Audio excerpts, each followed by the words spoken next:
Hello, good evening. It's my great pleasure to introduce you to Edoardo Somenzi, who's the head of the modeling team at FEEM, Fondazione Enrico Mattei. He's an experienced modeler and researcher, so the floor is yours.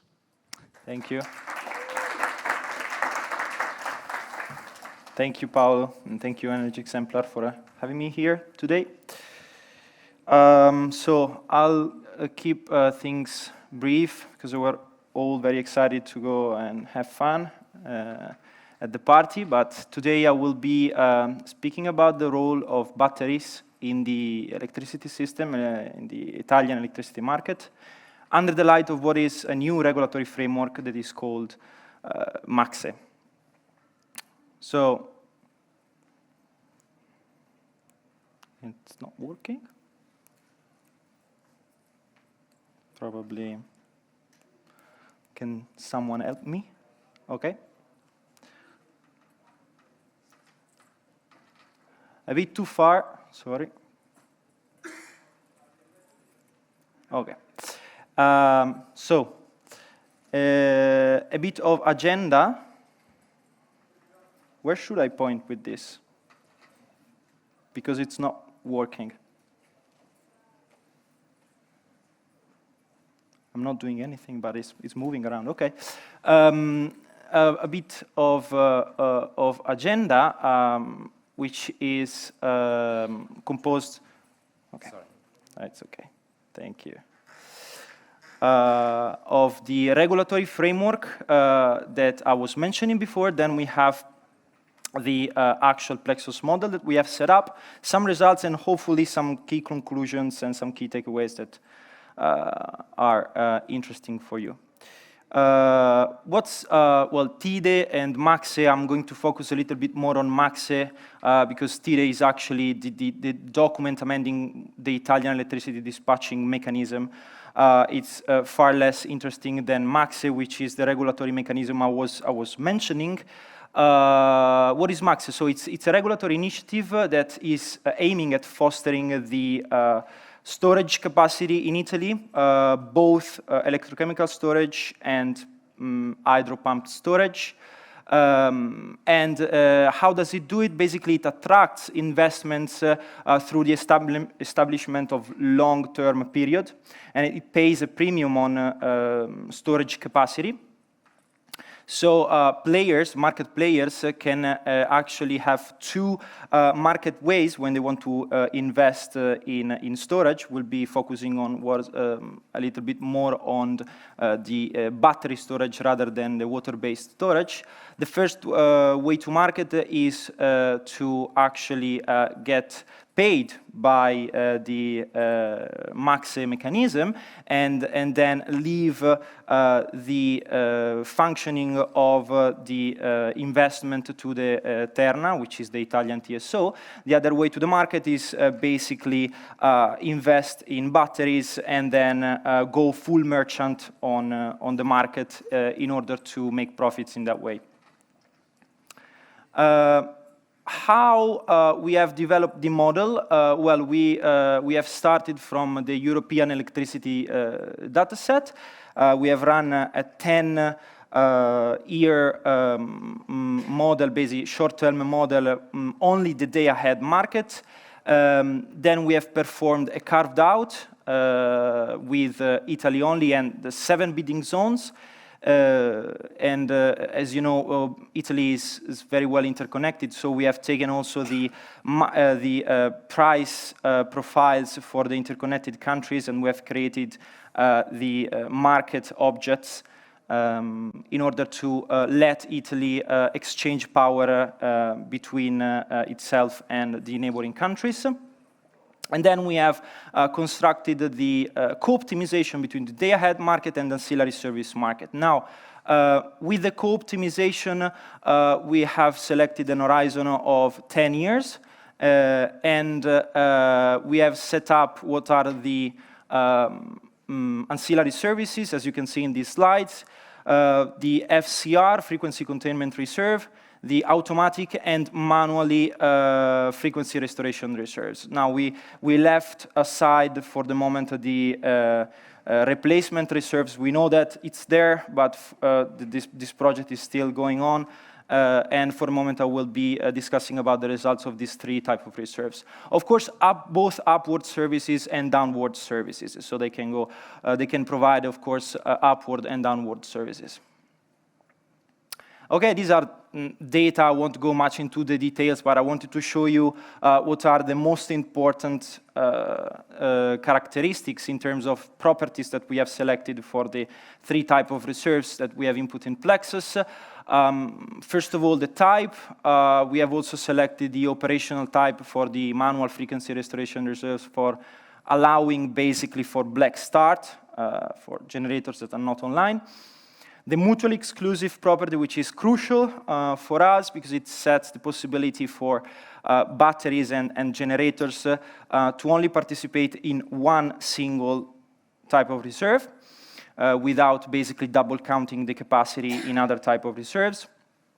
Sharing enabled, because as you know, Italy has 7 bidding zones, and we have developed the possibility for the batteries to be able to work and provide ancillary services also in the neighboring zone, not only in its own zone. And then, of course, mean provisions. I'm going to give you some information on that in the next slide. And then time frame, duration, and the technical aspects of the specific reserves. Okay, this has been quite difficult. I'm trying to give you some information on how we have retrieved some data for demand and constructed the demand inside Plexos. Actually, we have studied the actual data from Terna, our TSO, and GME, which is our power exchange. And we have adjusted the pattern for the next 10 years between 2025 and 2035, taking into consideration also the growth of variable RES. Of course, when variable RES goes up in a system, also the expected demand goes up for ancillary services. We ended up with 40 reserve-specific hourly profiles for the three types of reserves that we have selected.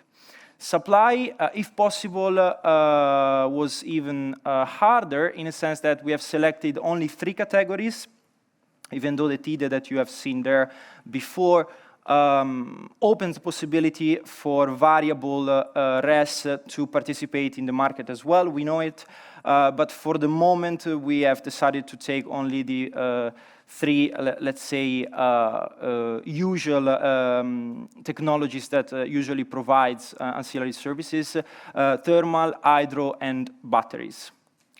The curves, the offers, price and quantity pairs that we have selected are drawn from CSV files inside the mean provision property that we have input in Plexos, and they are organized in bands, so they have 8 bands, both for quantities and prices.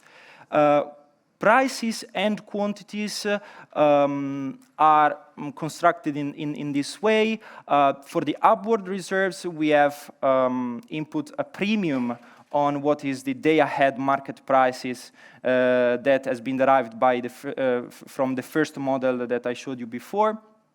On the other hand, for the downward reserve has been a little bit of a challenge because we realized that Plexos is only taking into consideration the possibility for the transmission system operators, so the system, to pay for the provider of reserves and not the other way around. So in Italy, the downward reserve is working differently, and it is the actual generator or the actual battery that is paying back the electricity sold in the day-ahead market.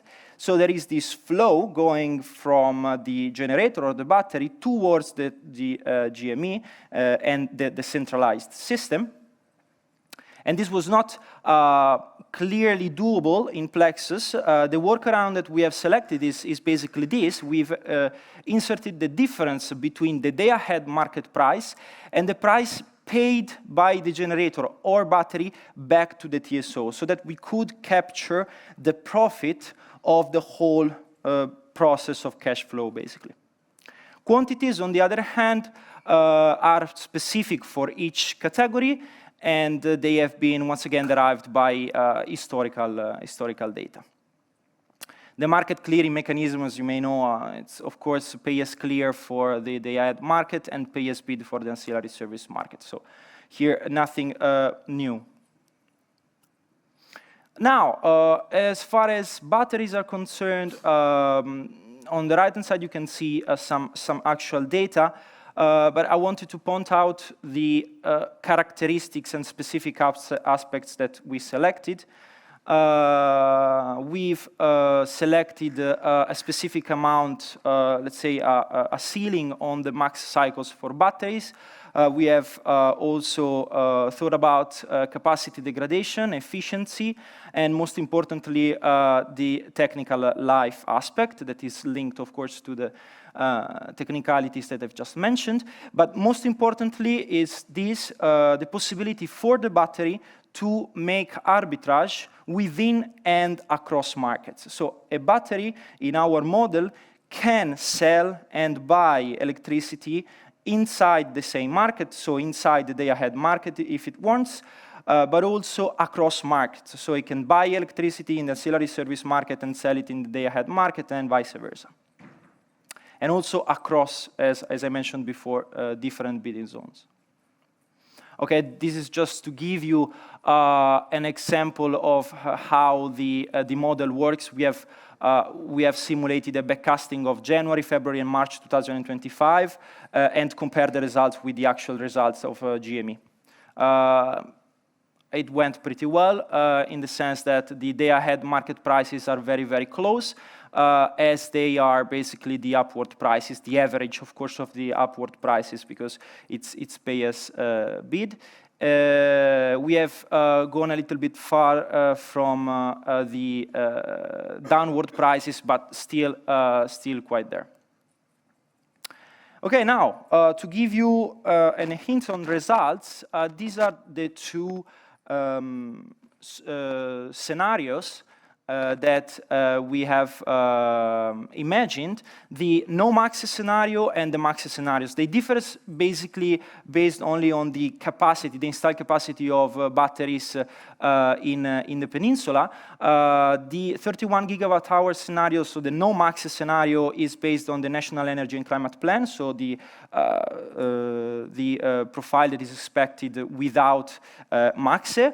And the max scenario, on the other hand, is the installed capacity that we expect if maxe is actually put in place, and will be actually the first auction in September. So it is going to happen. And these, for reference, are the natural gas and CO2 ETS price for the year 2030. So I'm going to show you the results of 2030.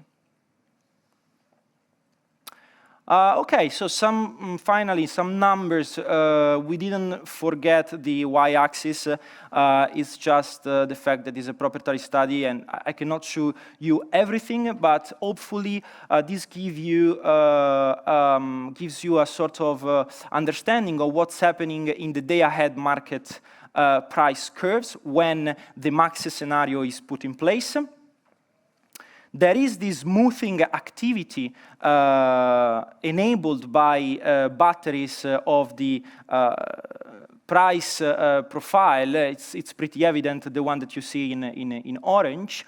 Though we are not completely sure that the average price it's going to be lower than a scenario without the maxe. This is quite interesting in the sense from the point of view of the consumer, because it's not completely clear if we have net benefits for consumers or not. This is actually something that we are still studying. Though peaks are shaved off, as you can see, the late hours of the day, around 8 p.m., there is a smoother peak in the price curve. What is clear and this is pretty straightforward, is the effect on curtailment. Curtailment is cut pretty much by 90%. So with MACSE, with a higher expected installed capacity of batteries, curtailment decreases sharply. And as you can see, especially in March and September, that are the two months with usually in Italy the highest level of curtailment.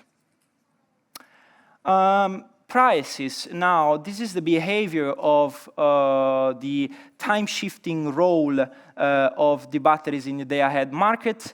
As we can see, the charging and discharging pattern follows what's the price of the 24 hours.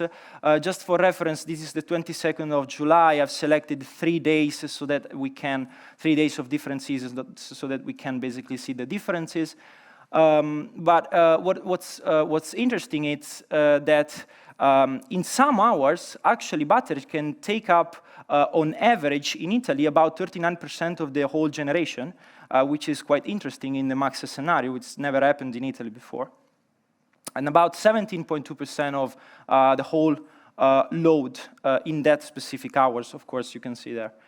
In January, the peak day, the peak demand day in January, which is also the peak demand day for winter, the pattern is pretty much the same.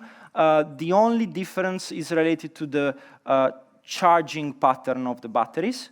As you can see, the charging takes place mostly during nighttime, clearly because there is no solar generation, or a lot less than in summer. And then releases everything or pretty much everything towards the end of the day. Here percentages are comparable to what happens during summertime. Interestingly, in April, so the 15th of April 2030, we have some quite interesting results, because we end up with some hours on average in Italy where batteries can take up to almost 81% of total generation in the peninsula. And this is quite a very, I would say, new results and new characteristics of the Italian electricity market. And things get even more interesting when talking about the southern bidding zone. These were the slides before were the aggregate of Italy, and this is the southern bidding zone, where the percentage of generation can go up to 93.7%, and the percentage of load can go up to 61.7% of load. As far as profitability is concerned, we have developed an alternative model, but this is just a hint on the final results. This is a chart that is showing you what's the average charge and discharge prices and the spread between the two, that is basically a proxy of the possible profits that the batteries can make. If you remember, I've said that there are two main road to market for the batteries. One is, of course, being paid for capacity by the MACSE mechanism, and the other is going full merchant, and so relying totally on profits coming from the market. And to be honest, the spread is not that high in July, in summer, and it's not that high in winter neither. This is actually something that we didn't really expect, but then we looked at the data for April, and we see that the spread basically skyrockets.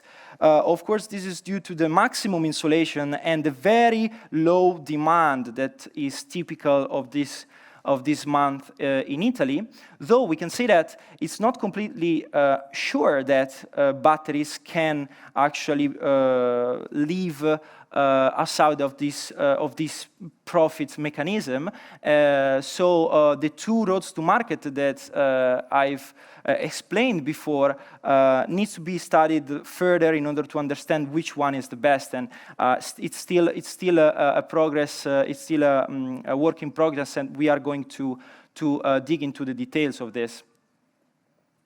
For the ancillary service market, the role of batteries is quite important. You will see throughout the last 3 slides. For the frequency containment reserve, that is going to be a market in the next years in Italy. Right now, it's not a market, it's a requirement by the TSO, Terna. For the frequency containment reserve, the participation of BESS is pretty much constant for the upward reserve, upward service, and very, very price dependent on the downward service. As you can see, the circled area selects the hours where batteries do not participate because the price is too low to be profitable. This is the automatic frequency restoration reserve, and conclusions are similar. What's interesting, though, is that due to the fact that this specific service has a very limited demand, participation of battery is quite high, so it can go up to 100% of provision. So batteries will be very, very present, at least is what our model is saying, for both the upward and downward services of the automatic frequency restoration reserve. On the other hand, different results are for the manual restoration reserve, where participation is still quite high, but it varies a lot depending on the hour, also because the demand is quite high, and in general there is more room for other technologies like, for example, water-based solutions or thermal generators to be present in this type of market. Finally, some key takeaways and conclusions. Our simulations are showing that the smoothing activity of batteries is very, very present, especially in the day-ahead market price curves. On the other hand, we don't really know what's the overall and net effect of this smoothing activity on the prices, and what's the net effect on the final consumers in terms of benefits. What we do know is that the curtailment is dramatically reduced, and this is for sure. We need to expand a little bit the study on what is happening in the second route to market, so the one that the battery could choose by being full merchant, because we see that spread between charging and discharging price vary dramatically throughout the year. And, but also, we know that BESS should contribute significantly to the new FCR market that is going to take place in next years, but also in general as basically drivers of the ancillary service market prices. And thank you very much.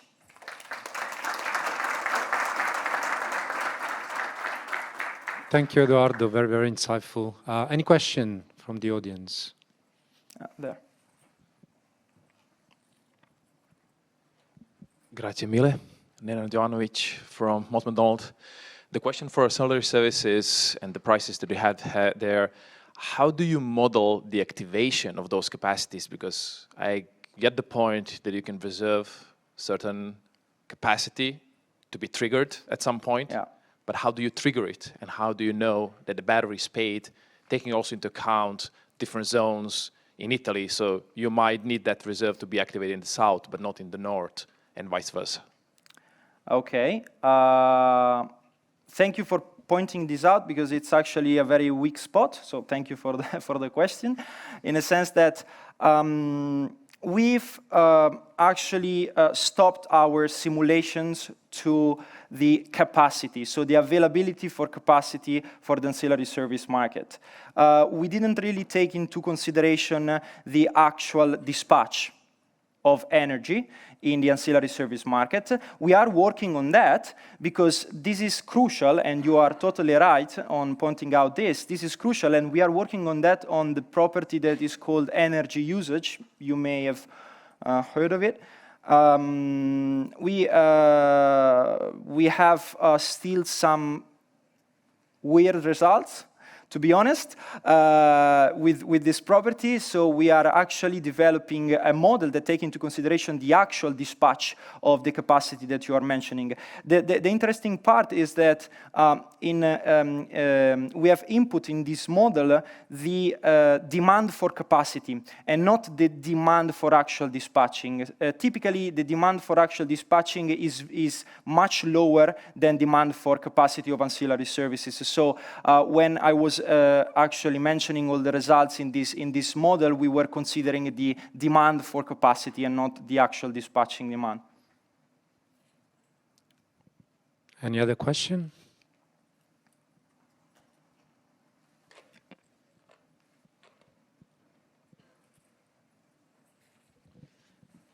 You mentioned FCR there, and so what's the horizon you're solving for FCR? The horizon? Yes. It's 10 years, so it's between 2025. No, actually, it's wrong. It's between 2030 and 2035. Hourly? Hourly, yeah. Okay. So the assumption there is that batteries will do FCR and you make them available hourly? Yes, yes. Okay. It's fully an hourly model.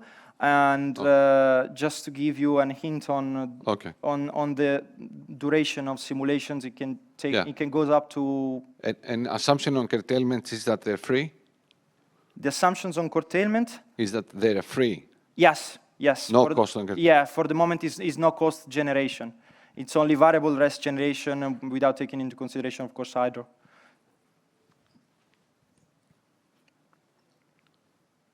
Any other question? No. Another round of applause for Eduardo. Thanks. Thank you very much.